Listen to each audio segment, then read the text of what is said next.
بسم اللہ الرحمن الرحیم۔ نبی کریم صلی اللہ علیہ وسلم نے ارشاد فرمایا، اے نوجوانوں کے گروہ،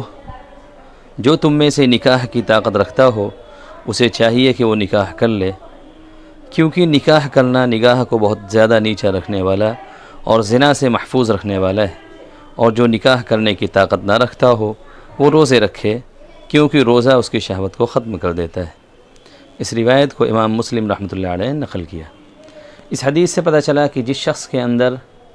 نکاح کرنے کی صلاحیت موجود ہو اور نفقہ اور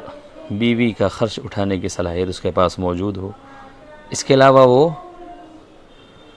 بیوی کے حقوق بھی ادا کرنے پر قادر ہو، تو اس کو چاہیے کہ وہ